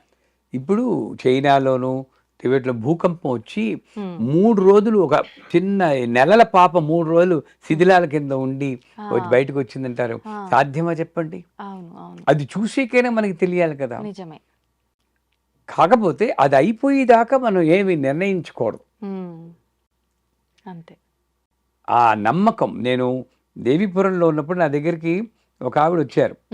మా అబ్బాయికి పెళ్లి కావాలండి, మా అమ్మాయికి పెళ్లి కావాలండి. ఎంతమ్మా వయస్సు? 18 ఏళ్ళు. 18 ఏళ్ళకి ఏంటమ్మా పెళ్ళి అన్న? ఏదైనా మంత్రం ఇస్తే అవుతుందేమో, మా ఓ పని అయిపోతుందండి అన్నారు. ఇది మాట, ఓ పని అయిపోతుంది కదండి అని. ఓ పని అయిపోతుందని చేస్తున్నందువల్లే వాళ్ళు తిరుగుటప్పాల వెనక్కి వస్తున్నారమ్మా అనకూడదు. కానీ నిజం గురుగారు, మీరు బరువు వదిలించుకోవడానికి చూస్తున్నారు. మంచి బరువు మళ్ళీ ఆలోచించున్నాను. లేదని మంత్రం ఇవ్వడం నాకు కొంచెం అప్పుడు బాధ అనిపించి, అమ్మవారు తలుచుకుంటే 40 రోజుల్లో మీ అమ్మాయి పెళ్ళి అవుతుందన్నాను. కానీ 39 రోజులైనా కూడా పెళ్లి కొడుకు రాకుండా పోయినా నీకు అదే నమ్మకం ఉండాలి. మనం ఏంటి 10 రోజులు అయ్యేటప్పటికి పని చేయట్లేదు, గురుగారు చెప్పారు పని చేయట్లేదు. ఇప్పుడు ఈ చెట్టు చుట్టూరా తిరిగితే పిల్లలు పుడతారంటే ఒక ప్రదక్షిణ చూడగానే ఏంటి ఏం అవ్వలేదే అనుకుంటే ఏం అంతే అంతే. అలా ఉన్నారు మనుషులు. అవును. అంత నమ్మకం నీకుంటే 40 రోజులు అవుతుంది అన్నాను. బాగానే ఉంది సంబడం, ఏదో మంత్రం ఇస్తానంటే చెప్పారని వెళ్ళిపో. నా రూమ్ ఇక్కడ ఇలా వెళ్తుంటే లక్ష్మి గారని ఇంకో ఆవిడ వేరే కాటేజ్లో ఉంటారు. అలా వెళ్తుంది. ఎందుకు వచ్చారండి అన్నారు. ఇదో గురుగారికి మా అమ్మాయి పెళ్లి గురించి వచ్చామండి. ఇక ఏ అమ్మాయి వయసు ఎంత, మా మేనల వయసు ఎంత, ఇలా కలిపింది. అప్పటికప్పుడు పెళ్లి కుదిరిపోయింది. మరుసటి వారంలో పెళ్లి చేస్తా ఉన్నారు. సిగ్గుపడి నా దగ్గర రాలేదు ఆవిడ. అరిచింది కదా. అవును. అంటే ఏమిటి, నేను గొప్పని కాదు, అంటే ఆఖరి నిమిషంలో ఏదైనా జరగచ్చు అనేది నేను నేర్చుకోవాలి. అక్కడ నేనేదో చెప్పాను, నేను చెప్పినట్టు అయిపోయింది అని మళ్ళీ యూట్యూబ్ వీడియోలు వేసుకున్నా అంటే నేను ఫెయిల్ అవుతాను. అవును. వచ్చింది కనుక చెప్పాను అంతే. అన్నిటికీ పైన అమ్మ ఉంది. అమ్మకి నేను సరెండర్ అవ్వాలి, ముహూర్తం పెట్టుకుంటా. ఇప్పుడు పెళ్ళి అయ్యాక చూసుకున్నా నేను మా ఆవిడ గణాలు గుణాలు అని చెప్తాను. 32 పాయింట్లు మీరు చూసుకున్నారా మీ పెళ్ళికి? 32 పాయింట్లు లేకపోతే చేయరు. మాకు ఇద్దరికి 6 పాయింట్లు వచ్చాయి. 43 ఏళ్ళు అయింది మా పెళ్ళి. బాగానే ఉన్నారు. మరి 32 పాయింట్ల వాళ్ళు వచ్చినవి ఎందుకు కొడుకు చచ్చిపోతున్నారు? అంటే ఏదో ఇంకోటి ఏదో ఉందన్నది నాకు పొరక తట్టడం లేదు నాకు. అది నేను గ్రహించడం కోసమే ఈ ప్రశ్న మీరు అడిగారు. ఈ సమాధానం ఆవిడ చెప్పింది. అంటే ఇప్పుడు మీరు అవి కలవకపోయినా ఇంత సంతోషంగా ఉన్నారు అనంటే అమ్మవారి దయ ఉందనుకోవాలా ఇక్కడ? అమ్మవారి మీ దయ ప్రకారం నా అండర్‌స్టాండింగ్. బుద్ధి, ఆవిడ బుద్ధి సామరస్యంతో ఉండడం. హ్మ్. అందుకే అమతిర్మేధ శృతి స్మృతిరంతమా అంటారు. అమతిర్ అంటే లలిత సహస్రనామంలో మతి కన్నా ముందున్నది, అంటే ఆలోచన కన్నా ముందున్నది అమ్మ. ఆ! అది నేను గ్రహించినప్పుడు చండీ పాటలు చెప్తాను, నా రోజు బాగుంటే నాకు లక్ష్మిలా ప్రవేశించి నా చేత మంచి పనులు చేయించేది నువ్వే, హ్మ్. నా రోజు బాగులేకపోతే ఆ లక్ష్మిలా ప్రవేశించి చెడ్డ పనులు చేయించేది నువ్వే, నేను నిమిత్త మాత్రుడిని అంటూ. అంతకన్నా ఏం కావాలి? అవును. అవును. అంచేత ఆ ముహూర్త బలం ఉందో ఏముందో అది ఉంది. హ్మ్. ఉన్నందువల్ల కరెక్ట్గా నాకు ఆ అడ్జస్ట్మెంట్ మెంటాలిటీ ఇచ్చింది, మా ఆవిడకి అడ్జస్ట్మెంట్ మెంటాలిటీ ఇచ్చింది, సఖ్యతగా ఉన్నాం. హ్మ్. లేకపోతే నన్ను భరించడం చాలా కష్టం. అంతే అంటారా? అమ్మో, అలా అనిపించరే? నేను మీకు అనిపించదు, దగ్గరలో ఉన్న వాళ్ళకి అనిపిస్తుంది. ఎందుకంటే ఆ! పెర్ఫెక్షన్ 100%. మిస్టర్ పెర్ఫెక్ట్ అన్న సినిమా అవును. వచ్చింది అవును. కదా, నాకు ఆ పెర్ఫెక్షన్ ఇష్టం. హ్మ్. ఏదైనా బట్టలు ఇలాగే ఉండాలి, మీకోసం నేను వేసుకోను. ఆ! నా ఇంట్లో ఎప్పుడొచ్చినా మేము ఇలాగే ఇస్త్రీ నడకుండా చూస్తారు నన్ను, హ్మ్. మేకప్ తోటే ఉంటారు. ఆ! ఒక ఫీలింగ్ అనమాట, అలా జరగాలి అని. ఆ! అలాగే ఈ ఫీల్డ్లోకి వచ్చాక ఆధ్యాత్మికంగా మాకు ప్రైవసీ లేదు. హ్మ్. ఆడపిల్లలు ఎంతో చేయాలి అని వస్తారు కదండి. అవును. ఆ అమ్మాయి పాపం 20 ఏళ్ళకి వచ్చింది నా జీవితంలోకి. హ్మ్. ప్రైవసీ లే, అందరి శిష్యులే చుట్టూరా. ఆహా! కాకపోతే ఒక్కటి, ఇప్పుడు వచ్చింది కనుక ఈ దీంట్లో ఏంటి మీకు ఇంకో సబ్జెక్ట్ వస్తుంది. వచ్చింది. అవును. దాంపత్యం బలపడాలంటే హ్మ్. నేను చేసింది ఫస్ట్ 5 ఇయర్స్ హ్మ్. ఆ అమ్మాయిని పూల్లో పెట్టి చూసుకున్నాను. ఫస్ట్ 5 ఇయర్స్ మ్యారేజ్ అయిన. పూల్లో పెట్టి చూసుకోవడం అంటే అంటే ఏంటి గురువుగారు? ఆ అమ్మాయికి చీర కట్టుకోవడం రాకపోతే నేను చీర కట్టేవాడిని, ఆ! మేకప్ చేసేవాడిని చిన్నపిల్లలాగా. ఆ! అనగానే కొంచెం సరిగ్గా కట్టుకుంటే వావ్ చాలా బాగుంది అని కాంప్లిమెంట్. పొగడత మీద పొగడతాం. అండ్ మీరు నమ్మరు, ఆ! ఒక సంవత్సరం పాటు, ఎవరు నమ్మరు, సంవత్సరం పాటు ఆల్మోస్ట్ ప్రతిరోజు సినిమాకి వెళ్ళేవాడు. ప్రతిరోజు. నేను కొనేది ఎంత, మోర మల్లెపూల మాల ఓ రిక్షాలో రాజమండ్రిలో. ఆ! వెళ్ళి ఏ సినిమా ఎన్ని చూస్తాం, వెనకాత కూర్చున్నా కబుర్లు చెప్పుకునేవాడు. ఆహా! ఆ బలం పడేటప్పుడు ఇంక వాళ్ళకి బాగా తినేసిన వాడికి ఆకలి వేస్తుందమ్మా. హ్మ్. అవును. అండ్ ముందుగానే చెప్పాను, హ్మ్. మా నాన్నగారు మా నా అమ్మగారు. ఏదో అప్పుడు ఒకసారి ఏదో విసుక్కున్నారు. హ్మ్. అంటే స్వెటర్ కొనిస్తే ప్రేమగా మామయ్య గారు ఇదంటే, ఏంటి ఎంత, హ్మ్. $85 వేస్ట్. అంటే ఆ కాలం మనిషి మరి అంతే. అంతే. $85 వేస్ట్ అని ఏడ్చి బుడబుడ ఏడ్చేశారు. అంటే ఎప్పుడు చెప్పాను, ఆ! ఆయన రాలిపోయే ఆకు, హ్మ్. ఆయనకు నేను చెప్పలేను, అవును. మనం అడ్జస్ట్ అవ్వాలి. నేనేమన్నా అంటే నువ్వు బాధపడు, బాధపడు. బట్ వాళ్ళు ఏమన్నా అన్నా కొంచెం అడ్జస్ట్ అయిపోదాం. హ్మ్. ఆ సర్ది చెప్పుకునే గుణం, అవును. ఇవన్నీ కూడా అమ్మిచ్చిందే, నా గొప్ప కాదు, మా గురువు గారు ఇచ్చింది.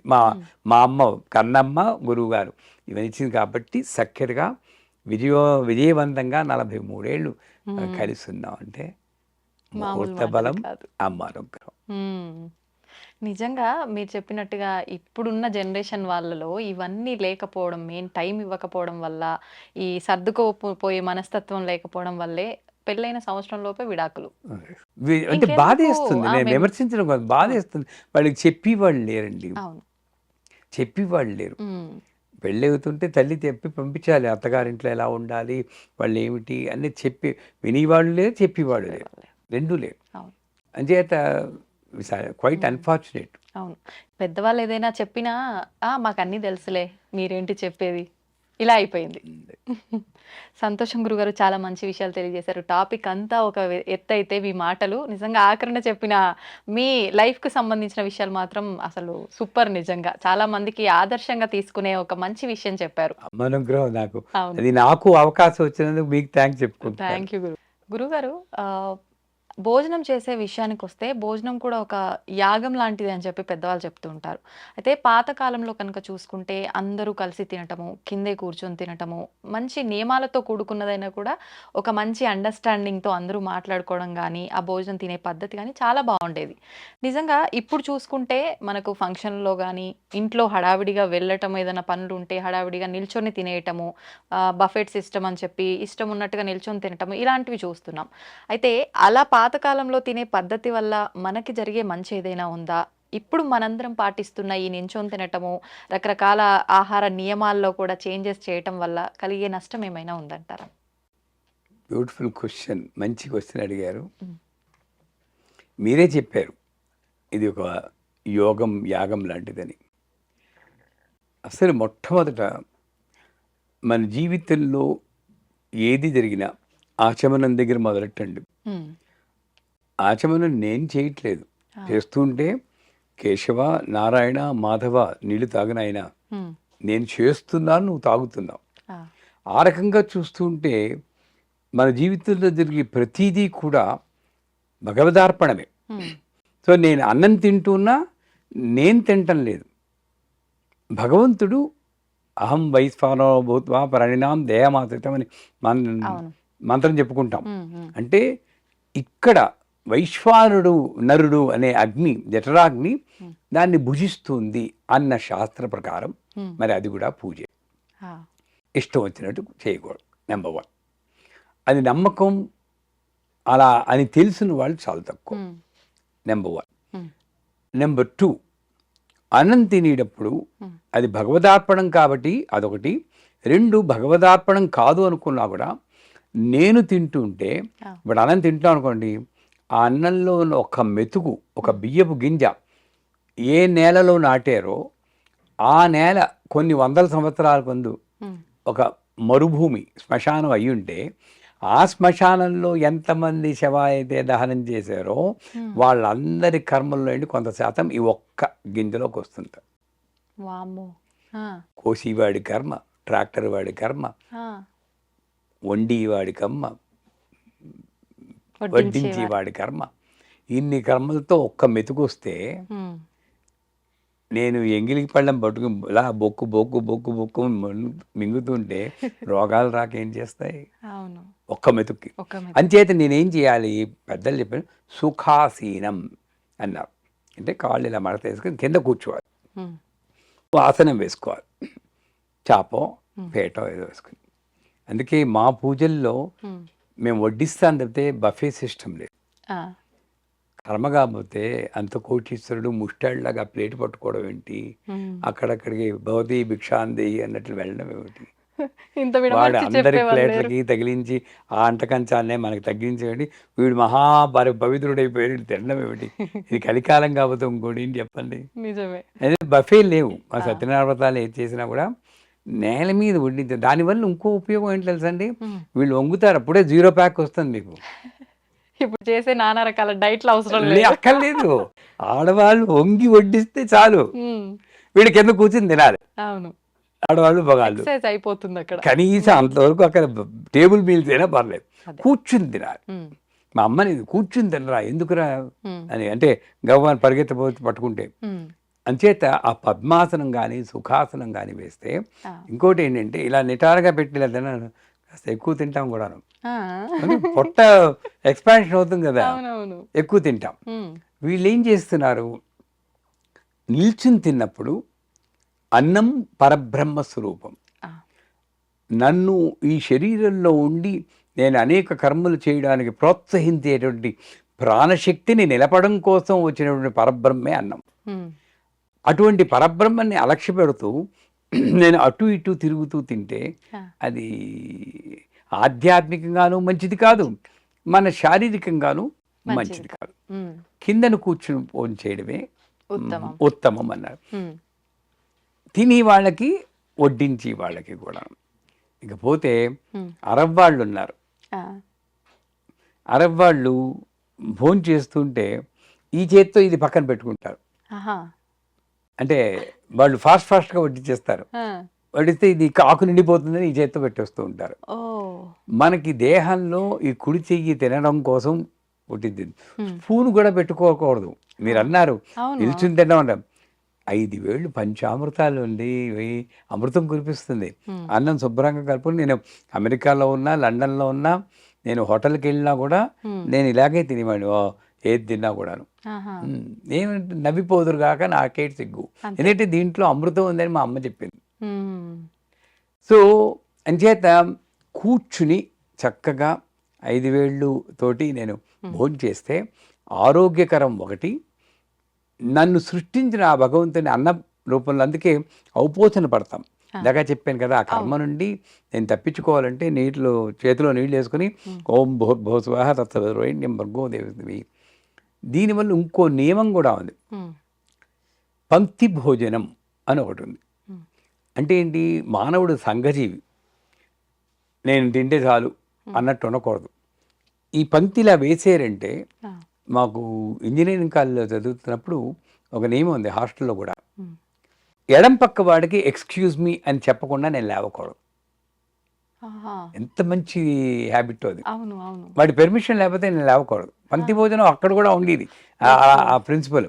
అంటే పంక్తి భోజనం వేసినప్పుడు అందరికీ వడ్డించాక, పాతకాలంలో ఇప్పుడు కూడా చేస్తున్నాం మేము, భోజన కాలే హరినామస్మరణ గోవింద గోవింద ఇప్పుడు తినండి అని మాట్లాడతారు. ఎంత గొప్ప ఆచారం అంది హిందువులది.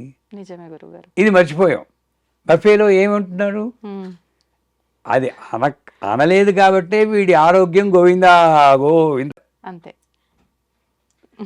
అంచేత పంక్తి భోజనంలో ఒక డిసిప్లిన్ ఉంది. ముందు భగవన్నామస్మరణ చేస్తున్నాం కింద, తర్వాత లేచేటప్పుడు కూడా అందరిది అయితే తప్పితే వీళ్ళు లేవకూడదు. సో సహజీవనం అన్నది కూడా కింద కూర్చుని చేసేటప్పుడు ఉంది. దంపతులుగా ఉన్నవాళ్ళు ఎక్కడికైనా వెళ్తే, ఒక పెళ్ళికి వెళ్తే దంపతులుగా భోజనం చేయండి తప్పితే మగవాళ్ళు సెపరేట్గా ఎప్పుడో భోజనం చేయడం, ఆడవాళ్ళు, ఇవన్నీ కూడా చిన్న చిన్న విషయాలే. బాగా భార్యాభర్తల మధ్య సంబంధానికి ఒక పెళ్ళికి వెళ్ళినా పూజకి వెళ్ళినా పక్కనే కూర్చోండి. మళ్ళీ వాళ్ళు ఉంటారో లేదో గ్యారంటీ లేదు. అది ఉన్నప్పుడు అనుభవించండి. పంక్తి భోజనం చేయండి. కొసరుకొస ఎప్పుడో పెళ్ళిలో ఈ ఆకులో ఆ ఆకులో ఈ ఆకులో వేసి ఆ సరసాలు 70 ఏళ్ళు వచ్చాక ఆడకూడదా? ఆడొచ్చు. Why can't you make your life evergreen? ఆ ఒక్కరోజు చేస్తున్నాం, మరుసటి రోజు నుండి నెక్స్ట్ వీక్ నుండి వాడు అటు వెళ్ళిపోతారు, వీడు ఇటు చూస్తుంటే ఎక్కడొస్తుంది? అన్ని లాభాలు నేను కిందను కూర్చుని భోజనం చేయడంలో ఉంటే, అది వదిలేసి నిల్చుని తింటే ఏమొస్తుంది చెప్పండి? అవును. అయితే ఆహారం మరి పరబ్రహ్మ స్వరూపం అని చెప్పారు, అన్నం. అటువంటి అన్నం తినేటప్పుడు మాట్లాడకూడదు అని కూడా చెప్తుంటారు. నిజంగా మాట్లాడకూడదు అంటారా? మాట్లాడితే ఆయుష్ తగ్గిపోతుంది అని చెప్తారు పెద్దవాళ్ళు. అంటే ఇది మనని భయపెట్టి ఒక నియమంలో వెళ్ళటానిక నిజమే అంటారా గురుగారు? 100% సైంటిఫిక్గా కరెక్ట్. నాకు తెలిసి అమెరికాలో ఒకళ్ళు, ఇండియాలో ఒకళ్ళు ఈ అన్నం తిని మాట్లాడి పక్క పైపులోకి వెళ్ళి ఉక్కిరిపికై చచ్చిపోయిన వాళ్ళు ఉన్నారు. మా ఫ్రెండ్ వాళ్ళ నాన్నగారు జస్ట్ అన్నం తింటూ ఏదో మాట్లాడినప్పుడు పక్కపోయి పొలమారి ఉక్కిరికై చచ్చిపోయారు. అంచేత అదొకటి. నెంబర్ 1, నేను ఒక ఆహారాన్ని తీసుకుంటున్నప్పుడు ఆ ఆహారం ద్రవ్యశుద్ధి అంటారు. ఆ ఆహారం ఎక్కడ పండించబడిందో, ఎవరి చేత పండించబడిందో, ఎవరి చేత వండించబడిందో, ఇవన్నీ ఇందాక చెప్పాం. అమ్మాయి ఆహారం వల్ల నాలో మార్పులు కలుగుతుంది. నెంబర్ 1. తినేటప్పుడు మనస్సు పరిశుద్ధంగా ఉండి నేను తింటే దానివల్ల కూడా నాకు ఆరోగ్యం పెరుగుతుంది. వీళ్ళు ఏం చేస్తున్నారు, ఆ టీవీలో సీరియల్ పెట్టుకుంటారు, జీవన తరంగాలో ఏమిటో, ఆవిడ ఏడుస్తుంటూ అంటూ తింటుంటారు. ఇది అవసరమా చెప్పండి? ఎప్పుడు ఉన్నది ఏడిపే. అది తింటున్నప్పుడు కూడా చూస్తూ ఏడుస్తే ఎలాగండి? అంతే. మన ఏడుపు మనకుండగా వాళ్ళని చూసి వాళ్ళ ఏడుపు కూడా నేను వేసుకుని, మా పిన్ని గారు మా అక్కయ్య గారు వచ్చి ఒకసారి నా చిన్నప్పుడు, ఒరే రాజా పోయేట్టే అనగానే, రాజా పోయాడా అని ఏడుతున్నాడు. మా నాన్నగారు వచ్చి, ఎవరు పోయారంటే జీవన తరంగాల్లో హీరో అట్లా రాజా పట్టుకుని తిట్టేశారు. చంపేస్తాను ఇంకోసారి ఈ సీరియల్స్ గురించి మాట్లాడారంటే అని. చాలా మంది ఇలానే ఉన్నారు గురుగారు. అంచేత అన్నం తింటున్నప్పుడు మాట్లాడడం కానీ, ఓ సీరియల్ సినిమా చూడడం కానీ, ఆ సీరియల్లో సినిమాలో ఉన్న భావోద్వేగాలు మనలో ప్రవడం వల్ల ఆరోగ్యం డెఫినెట్గా ఎఫెక్ట్ అవుతుంది. అయితే ఇప్పుడు ఆహార శుద్ధి ముఖ్యం అన్నారు. ఇప్పుడు పండించటము అదంతా మన దగ్గరికి రావటం వరకు అయితే మన చేతుల్లో లేదు. తినేటప్పుడు మళ్ళీ మన చేతుల్లో ఉంది, వండేటప్పుడు కూడా మన చేతుల్లో ఉంది. అయితే వండేటప్పుడు కూడా కొన్ని నియమాలు పాటించాలి. ఖచ్చితంగా మనం స్నానం ఆచరించిన తర్వాతే వండాలి అని చెప్పి కొంతమంది నోట్లో బ్రష్లు పెట్టుకొని కూడా కిచెన్లో పరిగెత్తు వంట చేసే వాళ్ళు ఉంటారు. నిజంగా ఎటువంటి నియమాలు పాటించాలంటారు? 100% వండేటప్పుడు శుద్ధిగా ఉండాలి. ఎందుకంటే నేను బ్రష్లు నోట్లో పెట్టుకుని అమ్మవారి చక్కెర పొంగల్ వండను. ఎవడు వండడు. అవును అవును ఎందుకంటే అది దేవుడికి అని ఒక ఆలోచన. ఆలోచన ఉంది. కానీ నేను మర్చిపోయేది, ఉమ్, నా ఇంట్లో తినేవాడు, నా భర్త, నా భార్య, వీళ్ళు దేవుడి స్వరూపాలే, ఉమ్, వాళ్ళు దేవతా స్వరూపాలే. అంచేత వాడొక్కళ్ళే దేవుడు, మిగతా వాళ్ళు దేవుడు కాదు అనుకోవడం వల్ల ఆ, ఈ నేను అపరిశుద్ధాన్ని ఉమ్, పవిత్రమైన స్థితి అంటారు. పళ్ళు తోముకొని నీళ్లు పోసుకుని అన్నీ చక్కగా అలంకరించుకుని వండితే అది ఒకటి. ఉమ్, ఆ పవిత్రమైన స్థితిలో వండకపోవడం వల్ల డెఫినెట్గా ఎనర్జీ, మనం అంతా ఎనర్జీతోటే డీల్ చేస్తాం. అవును. ఆ ఎనర్జీ ఇంబ్యాలెన్స్ వల్ల ఉమ్, దాన్ని తిన్న వాళ్ళకి కొంత అనారోగ్య సమస్యలు సంబంధించడానికి అవకాశం ఉంది. ఒకవేళ అది కంటామినేటెడ్ ఫుడ్ అయినా ఈ మంచిగా వండడం వల్ల, శుభ్రంగా వండడం వల్ల దాని ఎఫెక్ట్ కొంత తగ్గుతుంది. ఉమ్, అందుకే ఆ వండేటప్పుడు వంటింట్లో అన్నపూర్ణాదేవి యొక్క ఫోటో కానీ, ఉమ్, సమయపురి అమ్మన్ అని చెప్పేసి శ్రీరంగం దగ్గర ఒక అమ్మవారు ఉన్నారు, ఆహా, అమ్మవారి ఫోటో కానీ పెట్టుకుని వండమంటాం. ఉమ్, ఎందుకంటే ఏముందో ఆ ఫోటో అమ్మవారిలో ఉన్న శక్తి ఈ యొక్క అన్నాన్ని ఆ, రక్షించి అమృతంగా మారుస్తుంది. నెంబర్ 1. ఆ, వంటింట్లో ఒక ఒక స్తోత్రము, ఒక అమ్మవారి స్థితో, లేదా బాలకృష్ణ ప్రసాద్ గారి అన్నమయ్య కీర్తనలో ఉమ్, పెట్టుకుని ఆనందంగా ఉండి ఇది తింటున్న వాళ్ళకి మంచి జరగాలి అన్న మంచి ఆలోచనలతో ఉమ్, వండితే అది 100% రుచిగా. ఇంట్లో వాడికి మంచిది. పెంట నేనే వండాలి, వండాలి. చస్తున్నాను ఈ సంసారంతో, ఎప్పుడు వదులుతుందో ఏమిటో అనుకుంటూ చేస్తాం. అవును. ఇదంతా తినవాడు రోగం రాకేం చేస్తుందండి? ఉమ్, అంతే. అవునా కాదా? అవును గురువు గారు. ఇంకోటి, ఉమ్, అందుకే చిన్న చిన్న విషయాలే చెప్తాం. ఉమ్, అగ్నిని వెలిగించేప్పుడు అగ్నిన్ దూతం వృణీమహే హోతారం విశ్వవేదసం అస్య యజ్ఞస్సు సుక్రతం ఉమ్, అగ్నిదేవతాయ నమః ఆవాహయామి అని మంత్రం చెప్పుకుని స్టవ్ వెలిగించమంటాం. అప్పుడు ఏమవుతుంది? ఉమ్, అస్య యజ్ఞస్య సుక్రతం, నేను స్టవ్ వెలిగించడమే పెద్ద యజ్ఞం, ఆ, దీన్ని ఒక క్రతువు కింద మార్చు. క్రతువు అంటే అనేక యజ్ఞాల సముదాయం క్రతువు. ఆహా, ఈ క్రతువులో వండిన పదార్థం అమృతమవుగాక. ఒక్క మంత్రంతో అవును నీ కుటుంబంలోని ఆరోగ్యాన్ని నువ్వు కాపాడొచ్చు కదండి. అవును.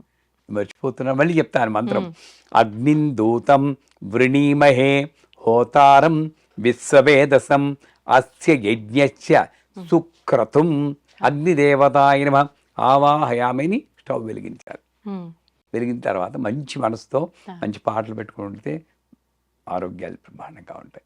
గురుగారు ఒకవేళ మంత్రం అసలు చెప్పడానికే రాలేదనుకోండి, మామూలుగా అమ్మవారికి నమస్కారం చేసుకొని నేను ఇలా వండబోతున్నాను ఆహారం అని అలా ఏదో మనకు తోచినట్టుగా చెప్పుకొని నమస్కారం చేసుకుంటే సరిపోతుందా?